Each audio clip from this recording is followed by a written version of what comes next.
Bonsoir chers téléspectateurs et bienvenue à votre émission Le Monde Inconnu sur votre chaîne Canal 2.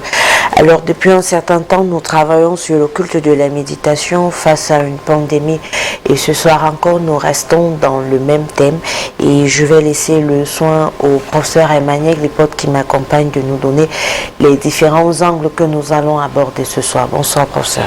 Bonsoir Laura Gatt, un bonsoir renouvelé pour tous les téléspectateurs de Canal 2 International qui nous suivent tous les mardis de cette heure-ci.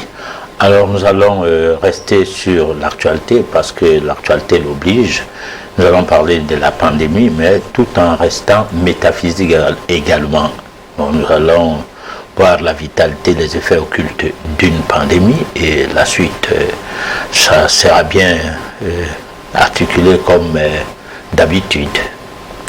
Nous allons passer moins de 90 minutes ensemble, mais rassurez-vous, ça sera plus d'une heure ensemble avec bien sûr la chronique que nous allons faire en deux parties. Vous aurez également la réflexion de ce soir et la possibilité de participer à votre émission en nous envoyant les messages via le numéro qui va s'afficher sur le bas de votre petit écran.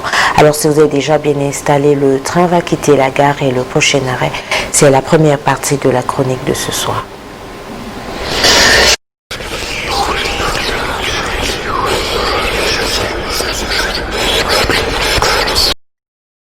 Le culte de la méditation face à une pandémie, 22e partie.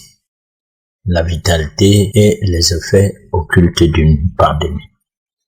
Tout en restant dans le registre de la métaphysique, attardons-nous encore sur la pandémie qui semble ne pas baisser la garde. Car pendant qu'on bagarre pour que la situation redevienne normale, plutôt on assiste à une situation de rupture de sens ici et là de la maladie.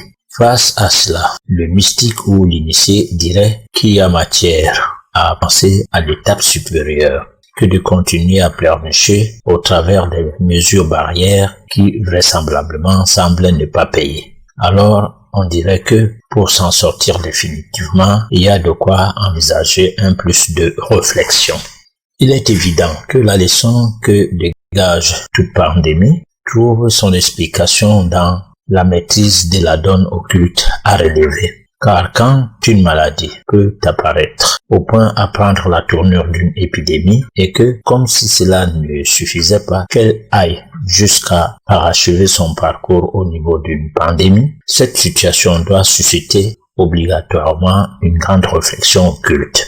Oui, une réflexion qui doit porter sur le sens de la responsabilité qui nous interpelle tous d'une part et d'autre part qui concerne surtout les personnes qui prétendent avoir la compétence de jouer le rôle de garant de la science, de la sagesse comme étant les seuls à détenir la vérité absolue de la ligne de conduite à tenir et qui, de par leur orgueil et dans le fait à vouloir imposer leur pensée sous forme de la pensée unique, ne comprennent pas que c'est elles qui conduisent notre planète dans la perdition. Lorsque nous parlons de la science globale, nous faisons allusion à celle de la logique universelle. Sans qu'il soit question des sciences livresques des universités du genre sciences de la médecine, sciences juridiques, politiques, économiques, etc., outre des sciences en conscience. Car ces sciences-là ne se donnent pas la peine à déchiffrer les dessous de la science proprement dite. Elles sont d'une grande superficialité au point où elles ne s'intéressent qu'à la matière quasiment inerte. C'est pour cela que, même en menant des recherches sur la cellule vivante, végétale ou animale, seul le côté physique, dont la vie est impalpable, est pris en compte. Pourtant, on est en droit de constater qu'une cellule a une double dimension, physique en tant que matière et psychique ou occulte.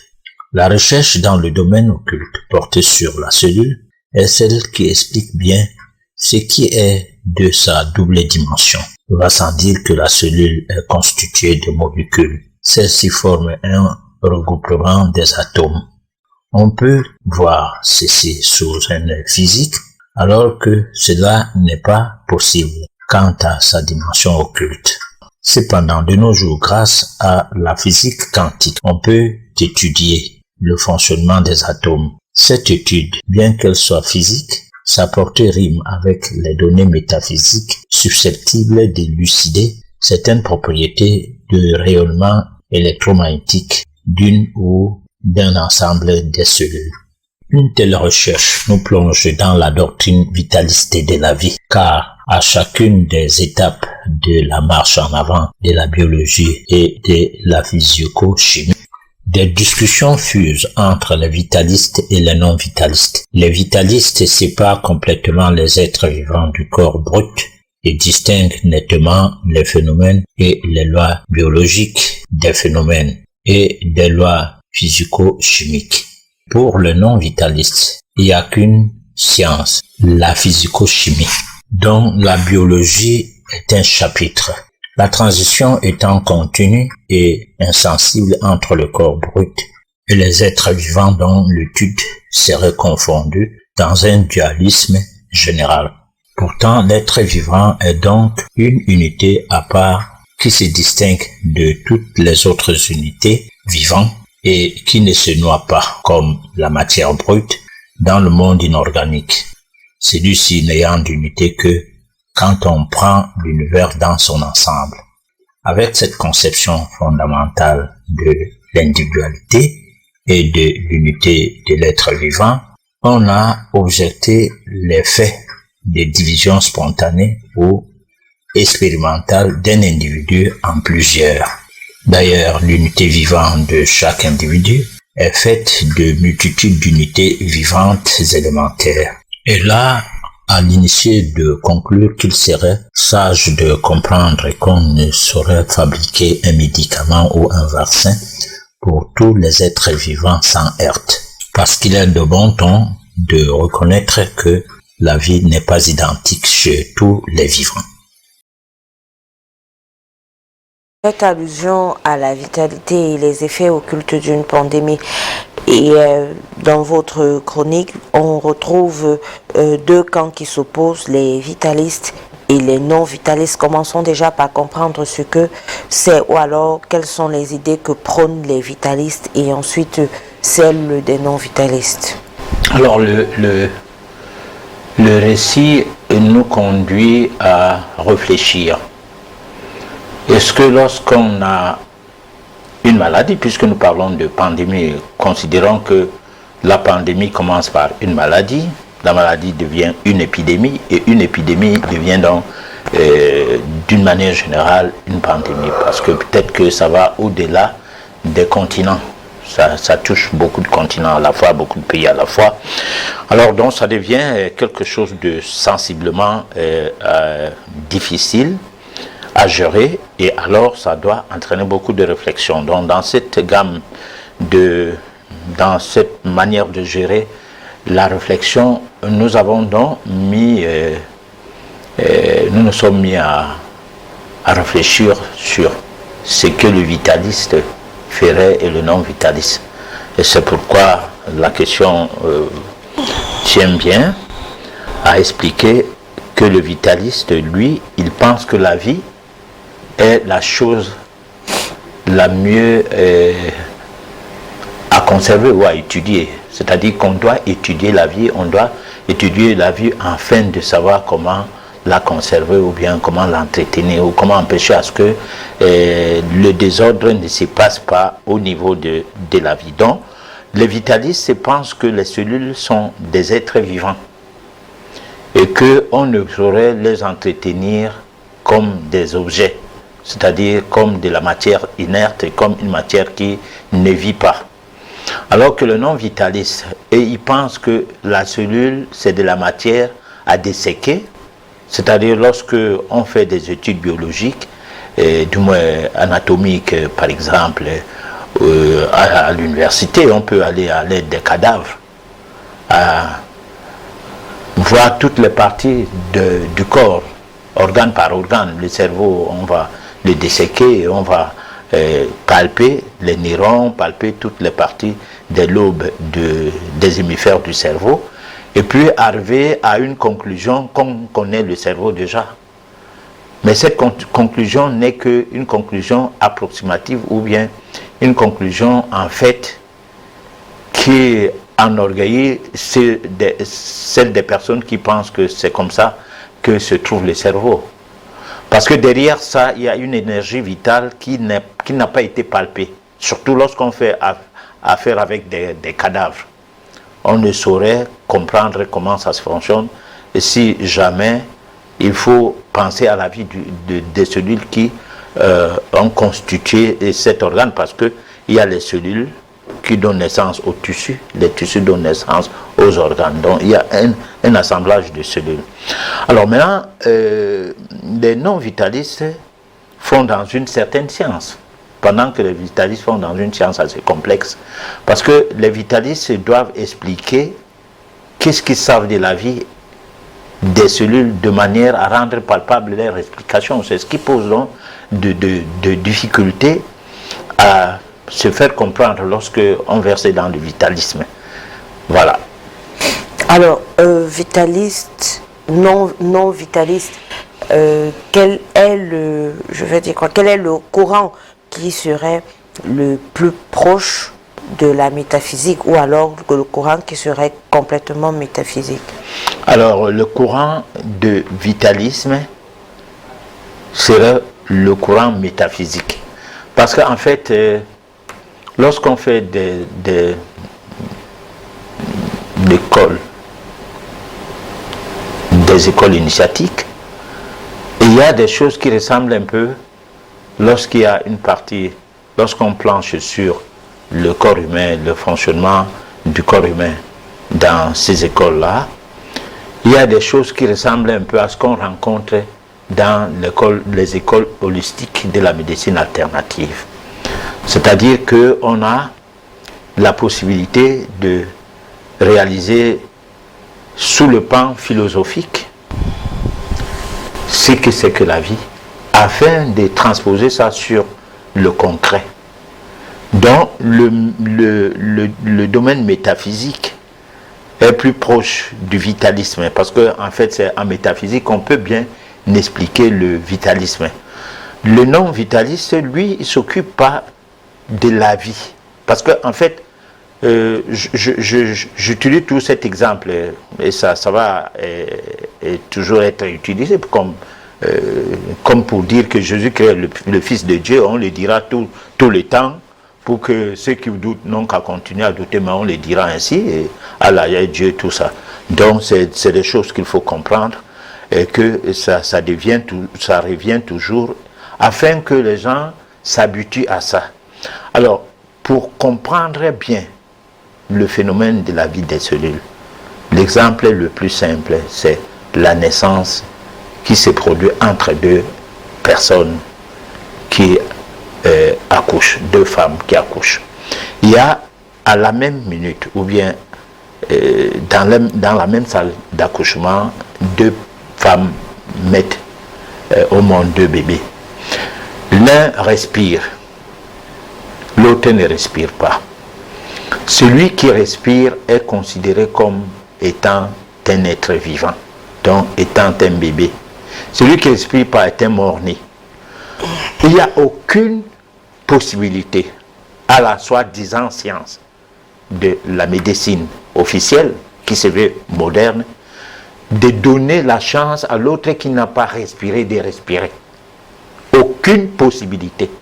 C'est-à-dire, on ne peut ni utiliser l'oxygène, ni des systèmes respiratoires, je ne sais pas lesquels, pour amener à ce que la personne respire. Pourquoi? Parce que la respiration ne dépend donc pas du simple fait d'avaler l'oxygène, mais de l'implémentation de l'énergie vitale à la personne.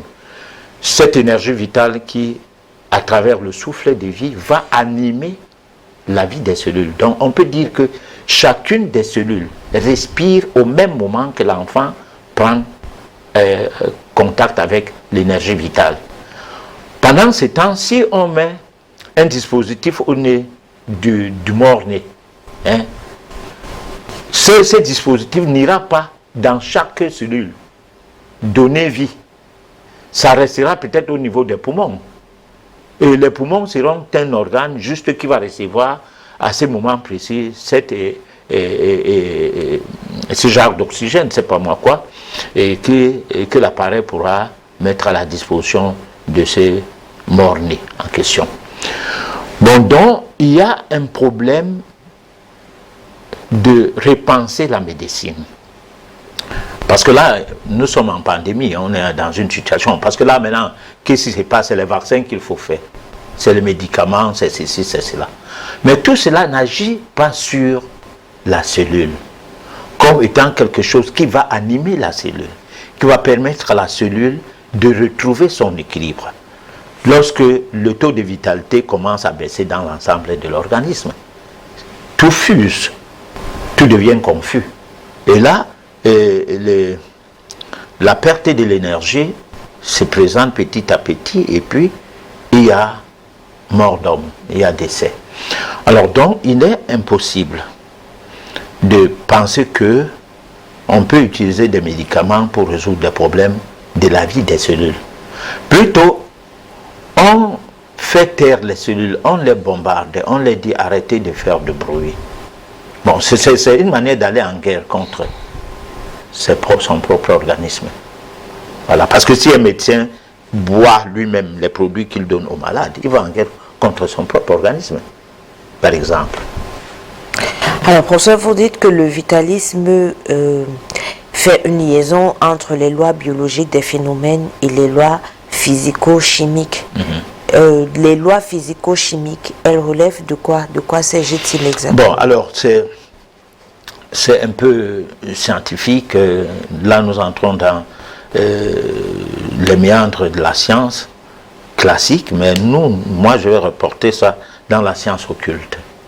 C'est-à-dire que lorsque on est en face d'une cellule, on doit voir la cellule comme lorsqu'on est en face d'un être humain, de quelqu'un qui vit. On doit chercher à savoir si est-ce que la cellule, supposons que vous avez une cellule vivante, parce que moi, je dirais une cellule vivante, c'est quoi? Prenons un organe qui vit encore. Lorsqu'on fait les greffes de cœur, c'est un ensemble de cellules qui vit, dont le cœur va commencer à faire des mouvements. Parce qu'on ne peut pas faire une transplantation d'un organe d'une personne à l'autre si cet organe n'est pas encore vivant. Si l'organe-là n'est pas encore vivant, n'est plus vivant, il ne pourra pas fonctionner chez l'autre à qui on est en train de donner la chance d'avoir une pérennisation de sa vie, puisque on suppose que c'est cet organe-là qui va permettre à ce que sa vie soit sauve. Alors ça veut donc dire quoi? Ça veut dire qu'on doit éliminer une vie pour une autre vie. Et là, on peut jouer au malin en disant au donneur de l'organe que tu n'as plus la vie possible, même si on fait quoi. Mais comme tu ne dois pas mourir avec tes organes, admets à ce que cela aide une autre personne.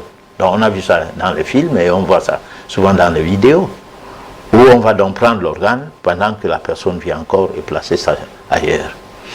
Alors donc ça c'est physico et chimique. Pourquoi? Parce que il y a tout un tas de choses qui se réunissent autour, qui sont chimiques, parce que la chimie c'est le mécanisme qui passe par des hormones, des enzymes et tout. Il faut que tout cela soit étudié, tout cela soit compris, afin que l'organe qu'on transpose d'un corps à l'autre ne soit pas abîmé avant que ça ne soit récupéré par l'autre organisme.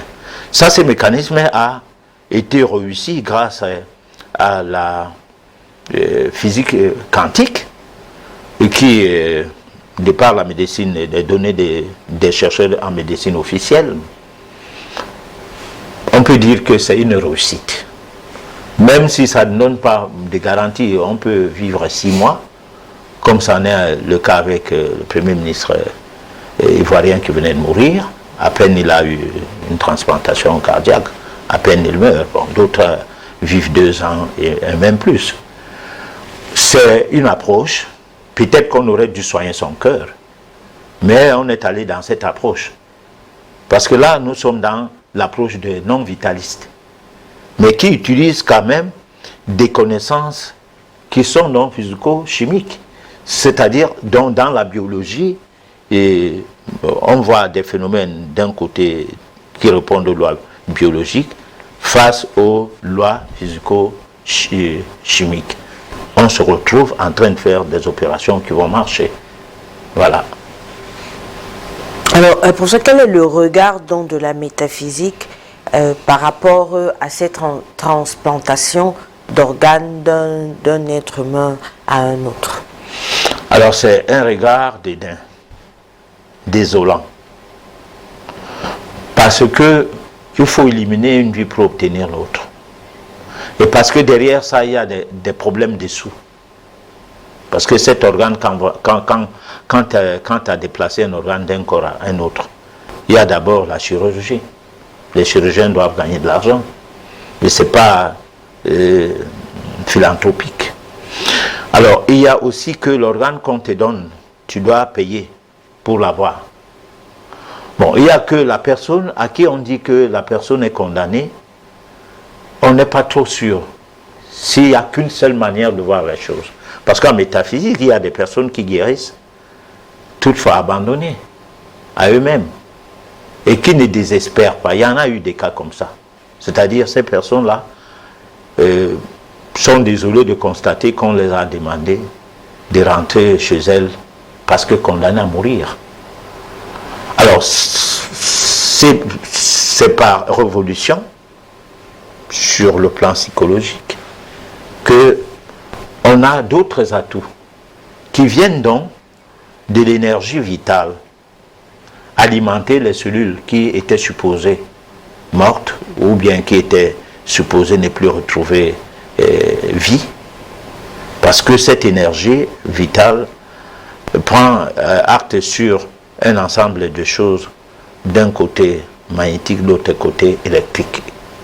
Alors, l'embrasement de ces choses-là, qui s'explique à fond lorsque on veut comprendre comment fonctionne la psychologie.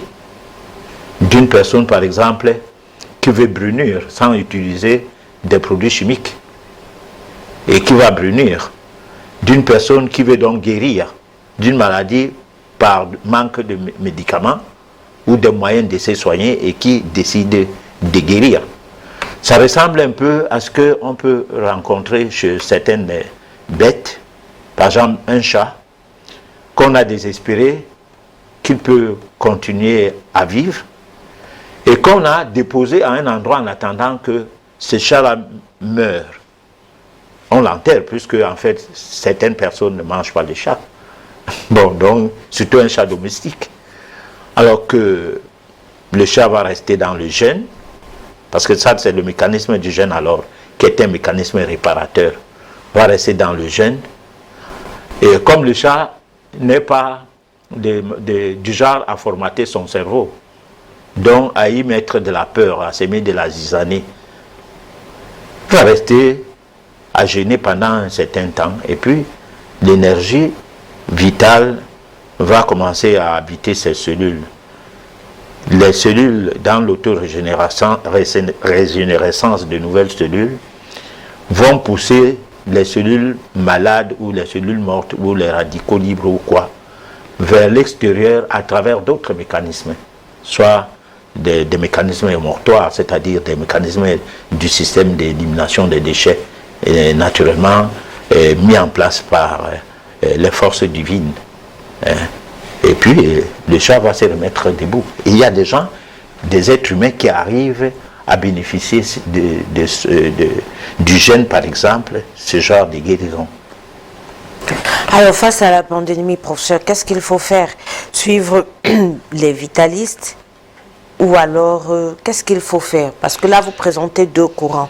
Lequel serait, je vais dire, le meilleur pour la période que vit le monde actuellement? Alors, disons que nous sommes à l'occulte, nous sommes en métaphysique. Nous pensons que la prise de conscience du système médical officiel, des enjeux que viendraient à les interpeller, serait le genre à commencer à voir les choses autrement. C'est-à-dire qu'on doit faire des efforts, qu'on cesse à croire qu'on peut mécaniser ou artificialiser continuellement les soins. D'une part. D'autre part, la pandémie, c'est la période idoine que la nature elle-même fait son tri. C'est-à-dire que c'est comme le tamis. À un moment donné, lorsque vous vous entêtez à ne pas suivre, à continuer à transgresser les lois de la nature réagit. Quand c'est vrai, quand la pandémie peut être vraie, c'est que c'est une réaction de la nature. Quand elle n'est pas vraie, parce que j'entends par pandémie vraie, lorsque la situation est véritablement épidémique, partant d'une base, d'une souche d'épidémie. Mais elle peut ne pas être vraie quand elle prend une connotation artificielle, c'est-à-dire l'empoisonnement de la population par des mécanismes qui doivent aboutir à des fins mercantiles, par exemple inventer des vaccins pour depeupler la population mondiale, parce que parfois ces penseurs-là qui font des recherches dans le sens à gérer le monde comme ils entendent, quand ils vaccinent pas les enfants, ils ne vaccinent pas les leurs, ils ne se vaccinent pas eux-mêmes, ils vaccinent les autres. Lorsque on met des médicaments en marche, certaines de ces personnes-là ne boivent pas les médicaments. Ils prennent des potions, ils prennent des tisanes, ils sont dans des médecines holistiques, ils sont en Asie, ils sont partout où ces médecines sont d'une portée, disons, scientifiquement prouvée. Parce qu'en Afrique, la médecine est restée mystique. Et dans le côté mystique de la médecine, on tente à diaboliser ça. Alors que c'est le côté mystique de la médecine qui est la mère de la médecine. Bon, on tente à diaboliser ça parce que les Africains eux-mêmes ne sont pas portés à porter les connaissances qui sont les leurs, prétendant qu'ils n'ont des connaissances qu'en allant emprunter tout ailleurs. Bon, donc, il y a un problème, c'est que le vitalisme ou le non-vitalisme, tel n'est pas le cas. Le cas, c'est les effets occultes de la pandémie. Les effets occultes de la pandémie, c'est quoi? C'est la punition ou la réponse contre de la contre-nature de choses dans le cadre du fonctionnement de la vie, où les détenteurs d'une certaine science se moquent même de la vie. Moi, je n'utilise pas Dieu dans ces débats parce que, du moins dans ces registres, parce que l'école ne connaît pas Dieu. Même l'école de la théologie ne s'occupe pas de Dieu, s'occupe de comment ranger les foules pour que la tontine de dimanche se passe bien avec le nouveau pasteur qui va venir prêcher ou bien le nouveau prêtre. Parce que sinon, c'est que le fait que les médecins sont de connivence avec des pasteurs, puisque en dehors des églises de réveil, qui pour gagner du terrain et avoir des clients dans le monde, dans le social, ont dû prétendre que seule la prière peut être de nature à guérir les maladies.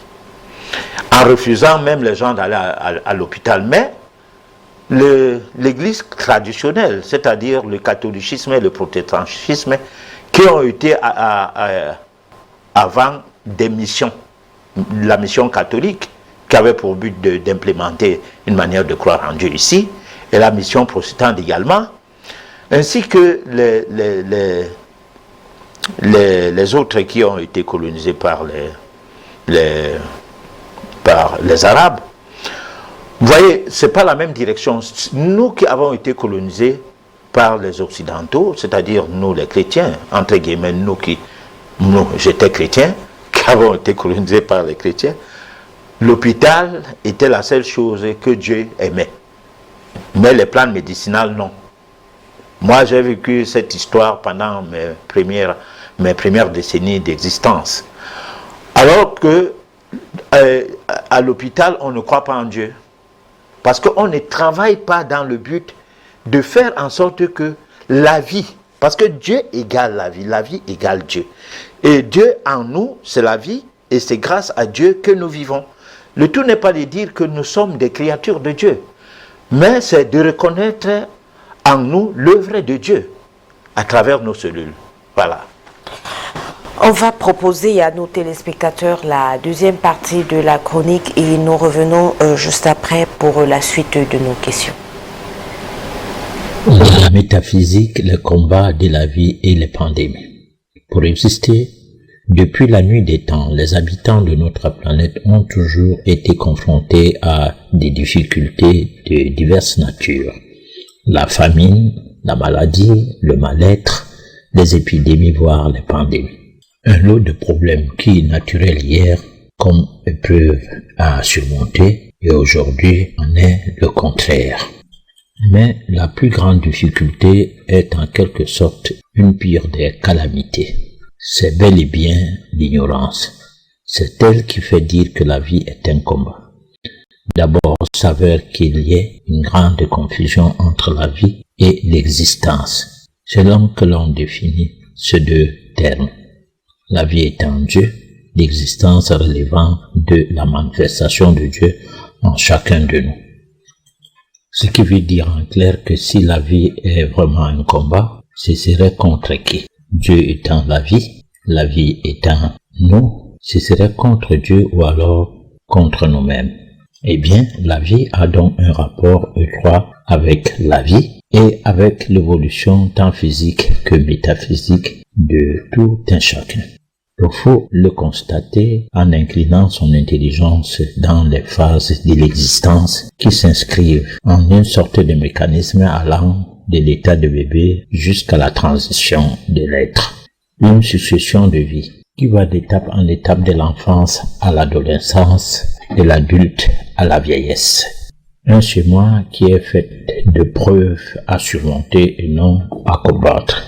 Comme nous avons été inscrits dans l'école de l'ignorance, une école où la relation entre Dieu et nous reste grandement inconnue et que l'enseignement s'est fait inversement à s'intéresser que sur le concept matérialiste, même Dieu a fini par être personnifié. Les lois de la nature sont ignorées et on confond la vie à la survie. Cette grande ignorance des lois de la nature, parlant des maladies, cela fait que lorsqu'on a un déséquilibre fonctionnel dans l'organisme, au lieu de chercher la cause, on s'attaque directement aux symptômes.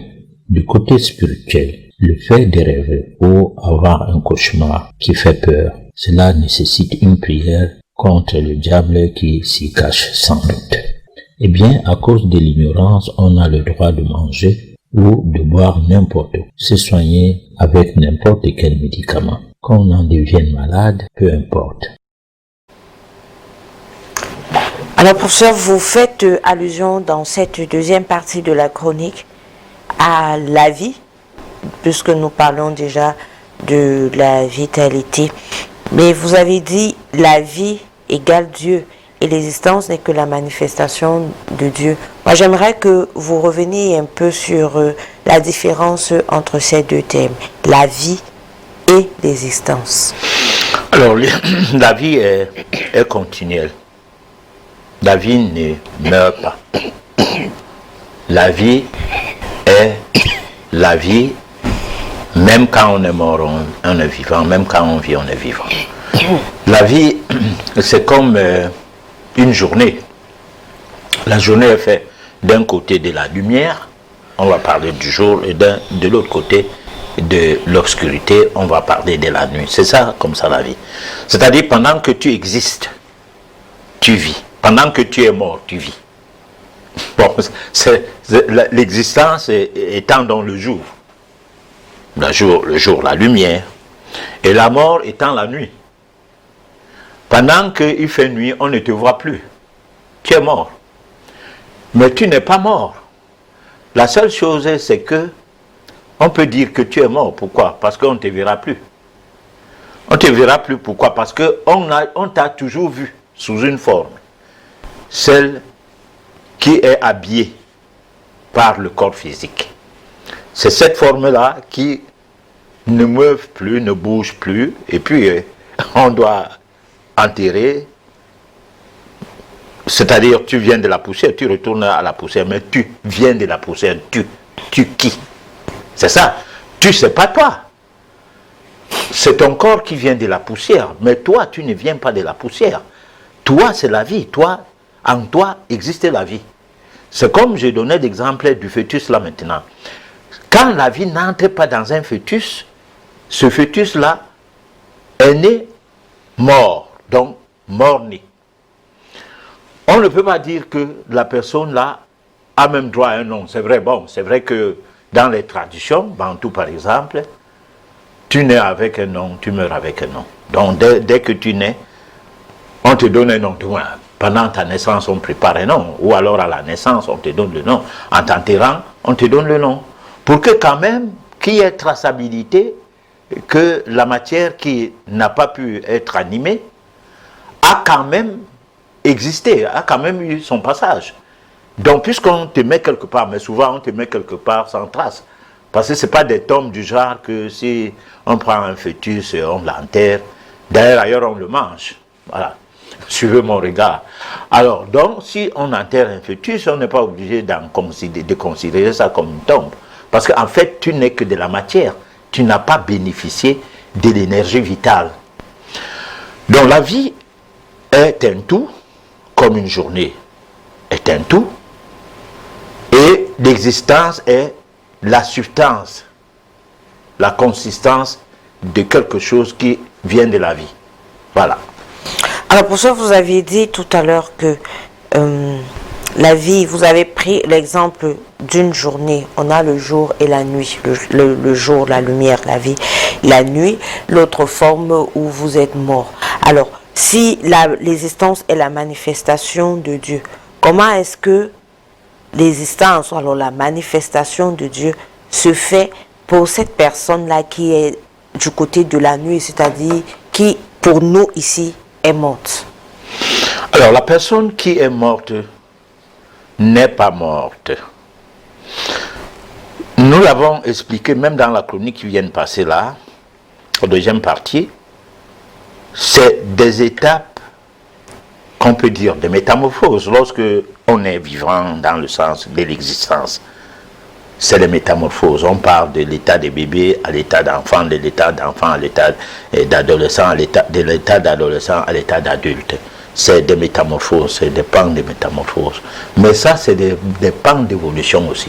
Parce que ces métamorphoses-là vont avec un certain nombre d'attributs spirituels qui vont dans tous les sens, par exemple dans le sens des connaissances livresques, dans le sens de la créativité, dans le sens de bien des choses, qui fait en sorte qu'au cours de l'existence d'un être humain, il peut marquer de son passage sur la terre un certain nombre de faits qui resteront lorsque concrètement on ne le verra plus. Parce que ici on parlait de ce qu'on voit. Alors maintenant, cette étape d'évolution est de même de l'autre côté. Lorsque la matière qui servait d'habitat à l'âme, c'est-à-dire l'âme qui a utilisé cette matière-là oui, comme son habitat dans le corps physique, l'âme cesse d'habiter dans ce corps-là. Le corps va rentrer là où il faut, c'est-à-dire va redevenir la poussière. Parce que, en fait, nous sommes des telluriens, c'est-à-dire les gens qui sont du continent de la planète Terre. Alors, la matière Terre nous accompagne dans notre évolution métaphysique et divine. Parce que les êtres que nous sommes, la vie qui nous habite, ne nous amène pas seulement à habiter une planète. On peut aller habiter dans n'importe quelle planète, du sens de la vie, mais du sens de la matière, qu'est le corps. Le corps ne peut que rester en contact avec la matière de la planète dans laquelle ce corps émane. Tu ne peux pas être de Vénus, avoir un corps de la Terre, ou bien de la Lune, ou bien de Saturne. Donc, les corps sont obéissent à l'environnement dans lequel l'âme doit évoluer. Voilà. Alors, professeur, vous parliez également de l'ignorance. Est-ce que vous pensez que si les hommes connaissaient ce qu'était la vie, ou alors la différence entre la vie et l'existence, est-ce que vous pensez qu'avec toutes ces connaissances, on pourrait, ou alors, oui, on pourrait éviter les maladies et même les pandémies? Alors, les maladies n'existent pas. Les maladies, il n'existe pas une histoire comme ça. Il existe des symptômes qu'on peut donner les noms. Au point où le dictionnaire médical peut devenir aussi gros qu'on ne puisse plus le porter au fur et à mesure que l'existence va continuer dans, permettez le terme, la bêtise, de ne pas reconnaître l'essence comme étant l'élément essentiel des études à mener pour le bien-être des humains. Parce que la connaissance de ce que c'est que l'essence voudrait que on arrive à percevoir autrement les choses. Alors, la maladie existe en ce sens qu'il y a des troubles. Ces troubles-là peuvent être d'une nature simple. Soit c'est une autodégradation des cellules, parce que les cellules vivent, parce que les cellules mangent, parce que les cellules dans leur vie défèquent, tout le monde se puise, et que il peut arriver un phénomène de déséquilibre à ces cellules, sans même qu'on accuse l'extérieur, c'est-à-dire des agressions, comme ça n'est le cas des pandémies, des agressions de microbes, des agressions, je ne sais pas moi quoi, de virus et tout. Non, simplement l'homme doit déféquer par le fait de ce qu'il mange, et puis vous pouvez attraper une diarrhée, vous pouvez être constipé.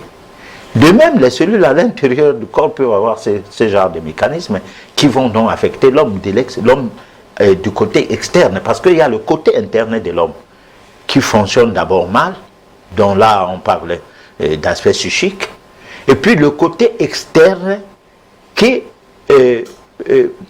résume, ou bien qui relativise, ou bien qui donne réponse au mauvais fonctionnement de l'interne.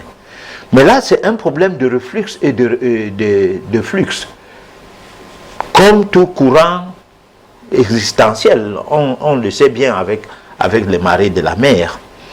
Alors, donc l'homme peut toujours développer des déséquilibres ou des dysfonctionnements, des déséquilibres fonctionnels. Et ces déséquilibres fonctionnels ne demandent pas une grande médecine. Ça ne demande pas une organisation allant jusqu'au plateau technique. Pas du tout. Ça demande une petite intelligence de la personne malade en se posant des questions. Je ressens le malaise, pourquoi? Alors, directement, il écoute son cœur, parce que ce n'est pas le cerveau. C'est le cœur qui doit parler en ce temps-là, parce que c'est le cœur qui est son âme, qui est plus proche de lui. Parce que c'est le cœur qui est lui. En fait, ce n'est pas le cerveau. Le cerveau, c'est quelque chose qu'on manipule facilement. C'est pourquoi, quand on va à l'école, on dit enfoncez-vous ça dans la tête. Bon, parce que le cerveau reçoit du corps même des messages, afin d'interpréter que j'ai mal ici. Bon. Le mal n'arrive pas avant le cerveau, et après le cerveau, non. Le mal arrive avant. Alors, cette douleur qu'on a, ce langage des cellules qui se passe en termes de maladie, dont le mal qui a dit, qui est en train de dire, qui est en train de se prononcer, doit être quelque chose qui, si c'est naturel, on n'a pas de problème, on n'a pas besoin de médecine. Maintenant, ça peut être aussi quelque chose qui vient de l'extérieur, ce que nous consommons, les genres d'aliments, les genres de boissons. Il y a des vins qui ont des sulfites, les vinaigres qui en ont, bon, qui sont des produits de conservation qui permettent à ce que le vin ne devienne pas du vinaigre.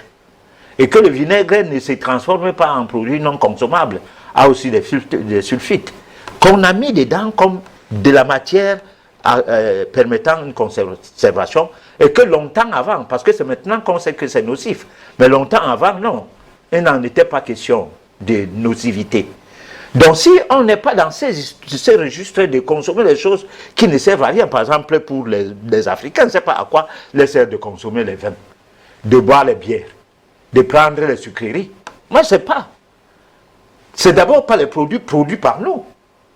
Et on ne sait pas jusqu'où ces produits-là n'ont aucune valeur pour nous, parce que parfois c'est des produits qui ailleurs sont sous une autre forme de contrôle, que chez nous, ce contrôle-là n'existe pas.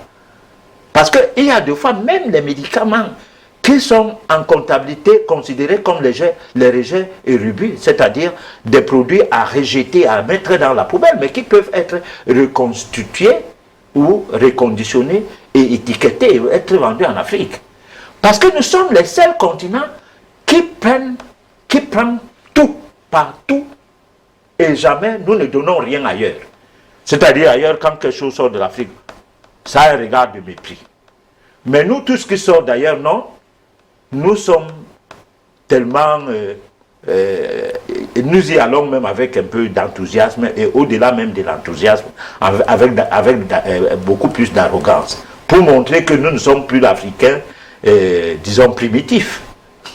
Comme s'il y avait une manière d'être évolué simplement en prenant du poison comme quelque chose de nécessaire pour sa consommation. Voilà. Alors pour ça, j'aimerais qu'on revienne encore sur le phénomène de la vie, puisqu'il s'agit ce soir de vitalité. Vous aviez expliqué tout à l'heure que les cellules, elles sont vivantes.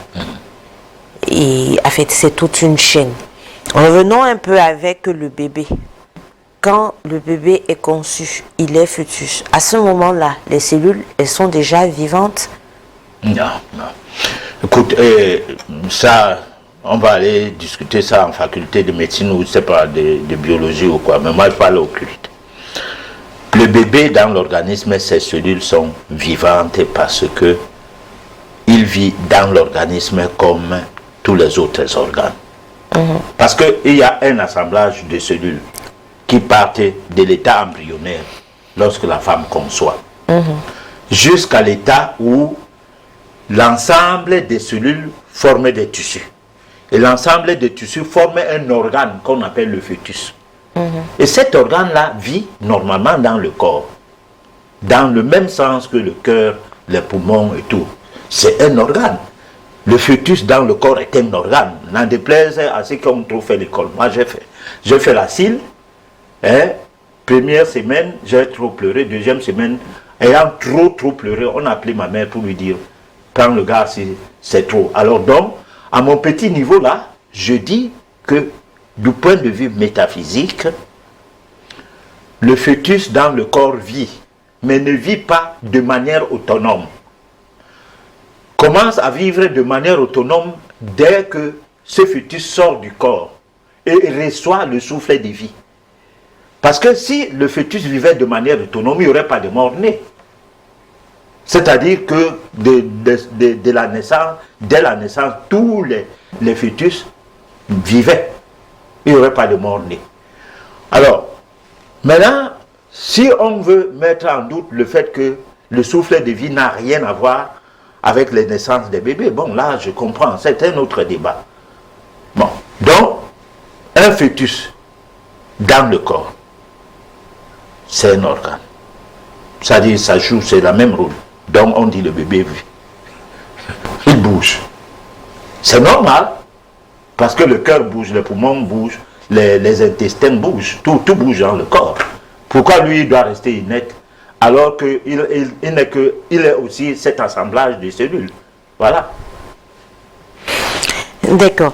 Et en ce qui concerne, parce que j'aimerais aussi comprendre, vous aviez parlé dans la deuxième partie de la chronique, vous aviez fait allusion au fait que lorsque l'on est malade, on prend des médicaments. Quand on a des cauchemars dans la nuit, on fait recours aux prières pour chasser le diable. J'aimerais bien savoir, est-ce à dire que quand on fait des cauchemars, alors faire des cauchemars serait normal? Non. On ne fait pas des cauchemars pour rien aussi. Hein? On fait des cauchemars par rapport à comment on vit. Expliquez-nous Ne ça. demandez pas à ce que la nature vous obéisse. Cherchez à obéir aux lois de la nature. Alors, il y a des fois on fait le cauchemar parce qu'on n'a pas la santé. On est en des très mauvaises. Ta santé n'est pas bonne du tout. La santé commence d'abord par le pourrissement ou l'encombrement du côlon, le gros intestin. Si la maladie commence par l'encombrement, pas la santé, la maladie commence par l'encombrement du gros intestin.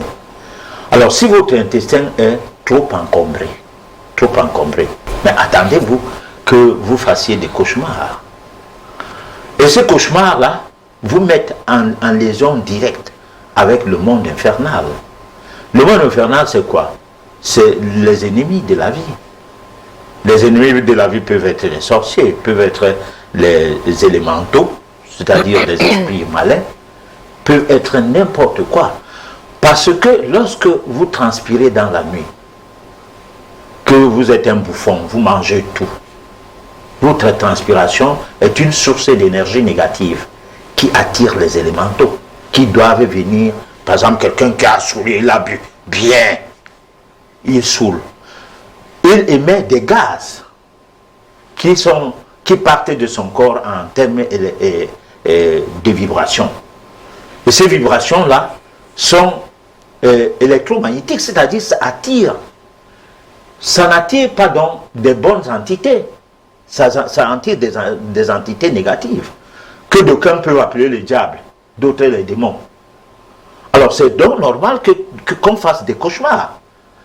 Parce que vous êtes prédisposé à appeler, à attirer. Vous êtes un aimant de pôle négatif qui attire de mauvaises vibrations. Bon, maintenant, est-ce que cela regarde quelqu'un d'autre? Non. Mais comme on peut appeler ça les cauchemars, les songes, les ci, les ça, ça devient quelque chose de normal. Par contre, on ne doit pas avoir des cauchemars. On doit avoir des messages dans les rêves ou dans le songe. Je ne sais pas. Quelle différence y a-t-il entre rêver et songer? Bon, là, c'est une langue d'emprunt. Je ne suis pas trop fort pour ça. Mais je sais une chose, c'est qu'on peut, à partir de la connaissance des techniques qui équilibrent son psychisme et son subconscient et tout, on peut avoir une autre manière de rêver. Et cette manière de rêver devient une manière où les rêves portent des messages à la personne qui rêve, qui lui permettent ces messages, quoi, qui lui permettent de contourner des situations ou des attaques. Je ne sais pas moi quoi. Si c'est les attaques, parce que moi je ne trouve pas que c'est les attaques, c'est l'invite. Si vous invitez des choses de mauvaise vibration, de pas vos mauvaises vibrations, vous invitez du négativisme qui se transforme en des attaques de mauvais esprits et tout.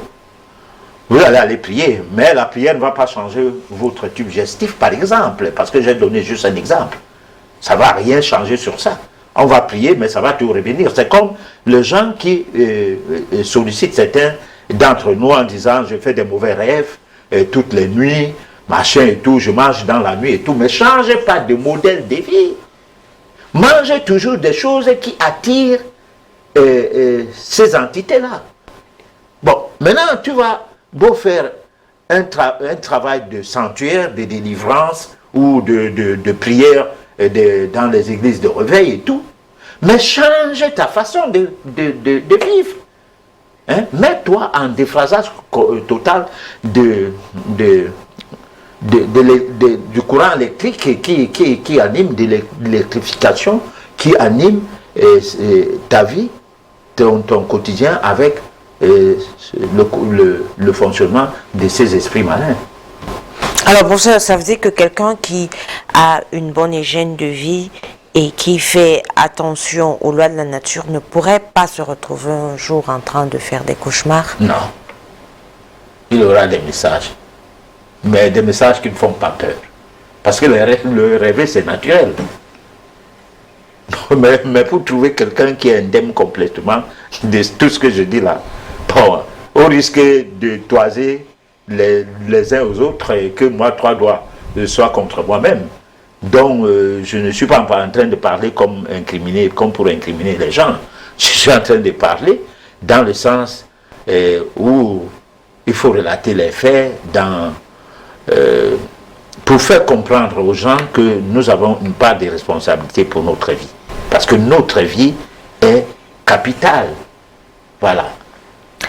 Alors, professeur, ce soir, vous parlez de vitalité, surtout avec le nombre, ou alors la recrudescence du nombre de cas de la pandémie.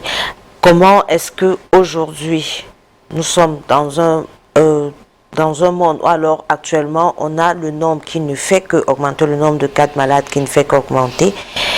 On a malgré tout ça les mesures barrières qui ont été mises en place, mais les choses ne changent pas. Et vous nous proposez ce soir le vitalisme et tout ce qui va avec. Alors, comment est-ce que ce vitalisme-là, je ne sais pas, comment est-ce que ça peut nous aider aujourd'hui où le nombre de cas ne fait qu'augmenter à peut-être baisser ou alors pourquoi pas éradiquer totalement la pandémie? Alors c'est pourquoi je dis qu'il faut qu'on fasse une réflexion maintenant.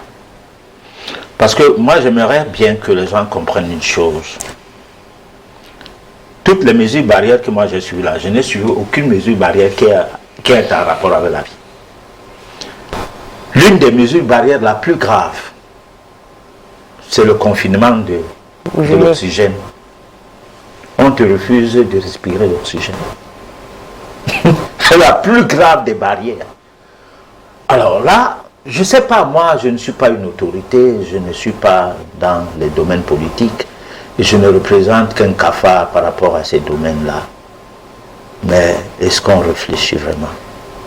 Parce que l'intelligence de l'homme l'a limité à croire qu'il peut bagarrer contre la nature. Parce que il se permet le kilo de gérer les hommes comme il entend. C'est les gens qui nous gèrent, qui nous mettent dans les problèmes. Ce n'est pas les maladies. C'est la mauvaise gestion des populations de la planète qui fait on a tous les problèmes là. Bon, vous allez respirer d'oxygène, rejeter le gaz carbonique. Dans le cas de confinement du nez, c'est comme ça moi j'appelle ça. Vous n'avez même pas droit à l'oxygène. Ça fait l'aller-retour du gaz carbonique. L'aller-retour. Alors c'est comme pour dire qu'il n'y a pas la science, parce que c'est même médical. C'est comme pour dire qu'il n'y a donc pas la science, parce que pourquoi nous parler de l'oxygène dans le domaine scientifique et de gaz carbonique et ne pas relativiser cela lorsqu'il faut maintenant parler d'une maladie qui a une emprise sur le plan respiratoire? Est-ce qu'il n'y a pas d'autres méthodes réfléchies, d'autres méthodes sérieuses à faire en sorte qu'on avale le virus et il ressort aussitôt qu'on l'a avalé? Donc les propositions sont donc dans le sens d'aller dans la réflexion de qu'est-ce que c'est que la vie et qu'est-ce que c'est qu'un virus face à la vie. Parce que est-ce que le virus qui vit dans les animaux ne tue pas les animaux? Pourquoi quand c'est en contact avec l'homme, l'homme doit mourir de ce virus?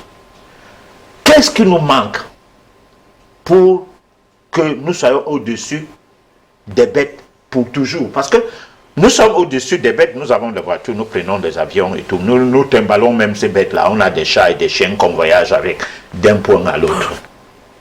Bon, mais nous ne sommes pas intelligents. C'est malheureux. Alors donc, est-ce que ce n'est pas dans le moment maintenant? Parce qu'il faut, moi j'ai dit tout à l'heure, qu'une pandémie, ça fait partie d'un karma collectif.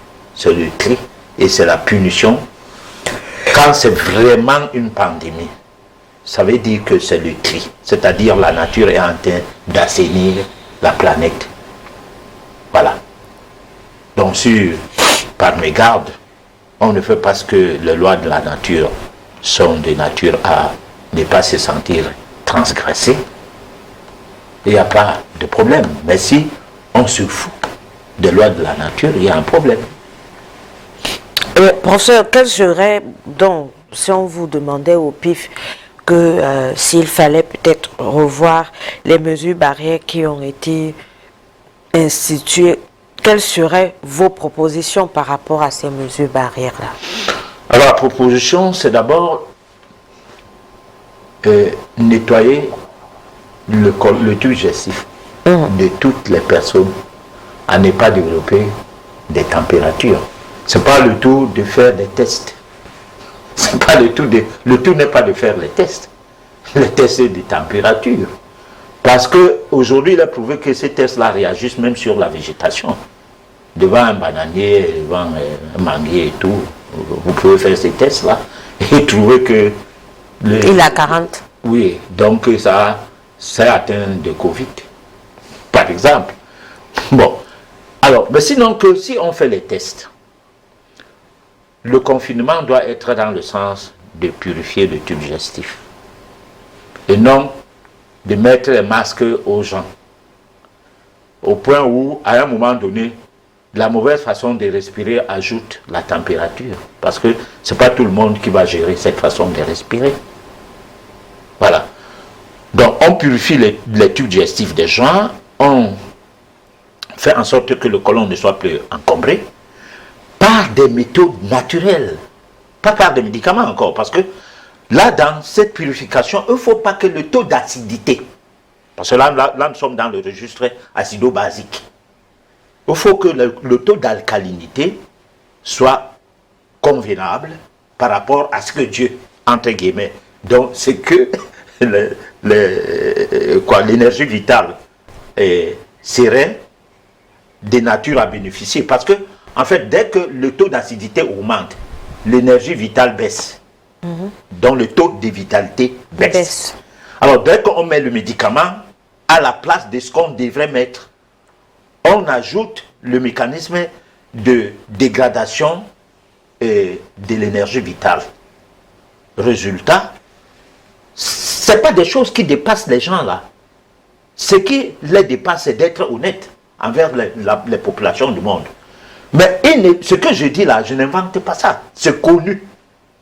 Dans tous les milieux scientifiques, c'est connu. Mais sauf que la science livresque suit une direction, a des objectifs et des buts à atteindre. On ne peut pas investir pour obtenir quelque chose, ne fût-ce qu'un médicament ou un vaccin, et qu'on ne rentabilise pas ça. Mais pourquoi aller investir dans les vaccins et dans les médicaments alors qu'on peut plutôt éduquer la masse? Ce n'est pas le système éducatif du moins les méthodes éducationnelles qui manquent. Ce qui manque, c'est la bonne volonté de le faire. Parce que si aujourd'hui, on va dans ce sens, les industries pharmaceutiques vont fermer boutique, les médecins vont entrer en chômage, ainsi que les pharmaciens, et on aura un autre monde. Mais est-ce que quand ils vont entrer en chômage, quand ils travaillent, ils meurent comment? Quand ils ont de l'argent, ils meurent comment? Hein? Ils meurent de maladie, comme tout le monde. Ce que je dis là ne regarde pas seulement la métaphysique dans le sens abstrait, ça regarde le social. C'est-à-dire c'est tout le monde qui est concerné. Même ces industriels-là, ils meurent comment? Ils ont eu tout l'argent du monde et pour finir, ils meurent comment? Hein? D'autres meurent après qu'on les ait amputés les organes, les parties du corps, je vais dire. Bon, alors ils meurent comment? Nous creusons nos tombes avec nos bouches. Ce que nous mangeons, ça nous conduit à la mort. Alors, il y a plein de choses que nous pouvons éviter de prendre. Ce que nous buvons, ce que nous mangeons, voilà, nous conduisent à la mort. Et puis tout cela, ce n'est pas l'éducation qui manque. C'est le fait d'éduquer les gens, c'est pas ça qui est difficile. Mais il y a une certaine éducation qui fait à ce qu'on cesse d'esclavagiser les gens. Comme on veut que les gens soient toujours des esclaves, On ne va pas donc bien les éduquer. Il y a une éducation qui fait que les gens soient dépendants. Ça, prenons par exemple quelqu'un qui a l'agrégation en médecine et est malade. C'est deux esclaves d'un système. Il y a l'esclave de maison et l'esclave du champ. L'esclave de maison, c'est celui qui vient parler de la science pendant ces temps. Par exemple, il parlait de la science du diabète. Lui-même, il est diabétique. Il ne sait pas comment faire. Il parlait de la science de la goutte. Lui-même, il a la goutte. Il est spécialiste. Mais il n'est pas différent du malade. Pourquoi? Parce que le système l'a assujetti à croire que lui, il a eu des diplômes. Donc il est différent de l'autre qui n'a pas eu les diplômes. Mais pourtant, ils ont les mêmes réponses à un mode de vie qui est parti sur la base qu'on n'a pas voulu à ce que les gens soient affranchis. Ni lui. Tout le monde esclave du système. Alors, résultat, où est-ce qu'on va? On va proposer à nos téléspectateurs la réflexion et on revient juste après pour apporter des réponses aux différents messages que nous avons reçus ce soir.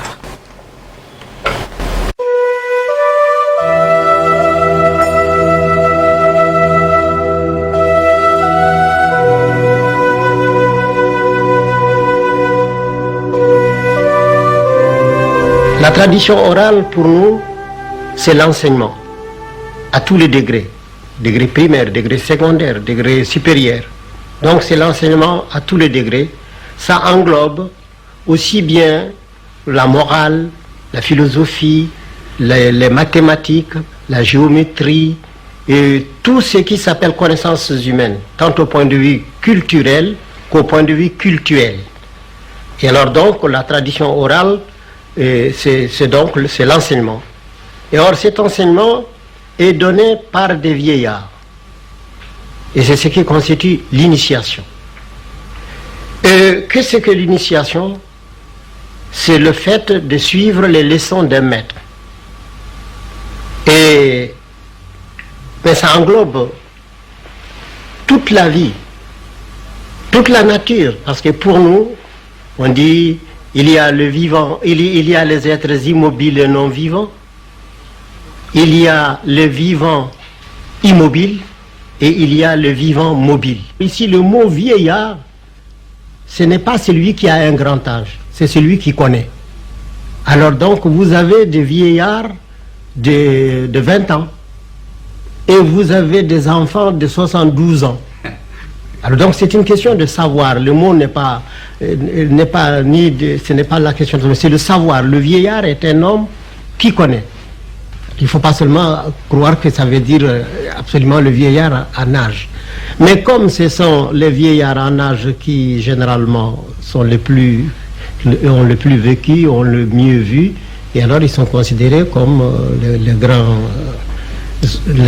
grands initiateurs. Ces leçons de morale sont-elles données sous quelle forme? C'est l'enseignement. Ces leçons de morale sont données sous forme de contes, voilà, sous forme des anecdotes, sous forme de maximes. Et voyez-vous, quand j'ai entendu des prêtres prêcher ou lire quelques passages de l'Évangile, ou bien quand j'ai vu quelques passages de paraboles de la Bible, et j'ai vu que l'Africain est encore plus parabolique. Il parle beaucoup plus en parabole que ce qui est vu dans l'ancienne tradition. Et c'est ainsi que, par exemple, le vieux veut donner un enseignement. D'abord, on prend l'homme. On dit d'abord que c'est que l'homme. On dit c'est l'être qui est tout et rien. Il est tout parce qu'il a une parcelle de la puissance créatrice et il n'est rien parce qu'une fièvre l'empêche de fois de se lever. Alors donc il est tout et rien. Et alors on dit quelle est la vie de l'homme? Alors la vie de l'homme est subdivisée en 9 degrés, mais chaque degré, et puis ces 9 degrés sont encore subdivisés en trois étages. Et chaque étage a 3 degrés. Et chaque degré correspond à 7 ans. Ainsi, de la naissance jusqu'à la 7e année, on est au premier degré du degré inférieur.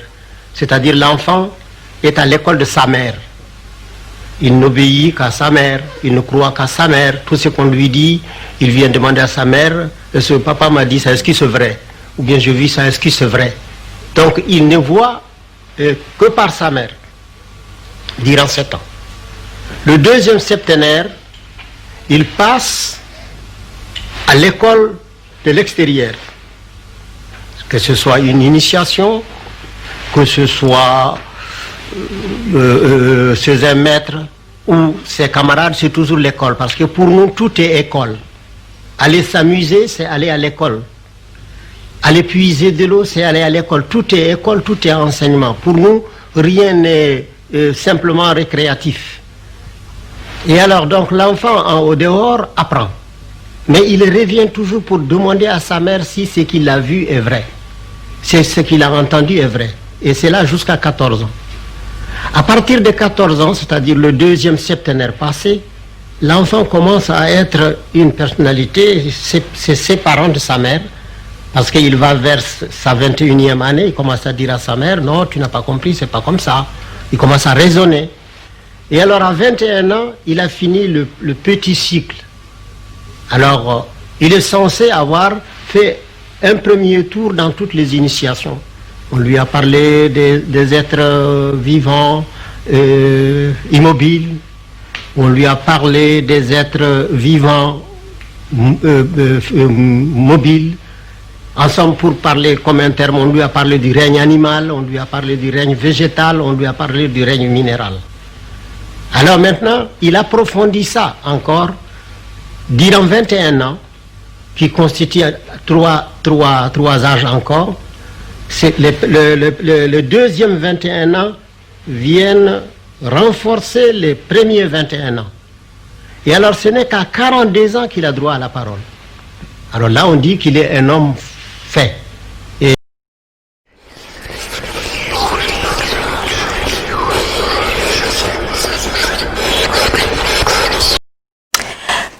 comment guérir ou alors prévenir un mal à travers la métaphysique?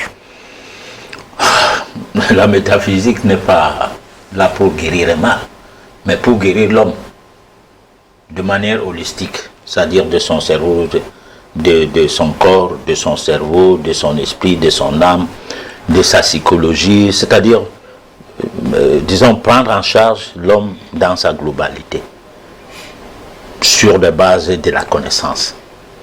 La métaphysique n'est pas le paracétamol, non, ou l'ibuprofène, non plus. Voilà. Et comment méditer sur la pandémie? Je ne crois pas qu'il y a question de méditer sur la pandémie. Il y a question de méditer, d'avoir des connaissances qui permettent de mieux méditer. Parce que nous avons essayé d'expliquer ça qu'en mangeant d'une certaine façon, en respectant les lois de la nature et tout. Et là, les séances de méditation seront plausibles, seront nécessaires. On ne peut pas parler de la méditation simplement parce qu'on a un problème à résoudre.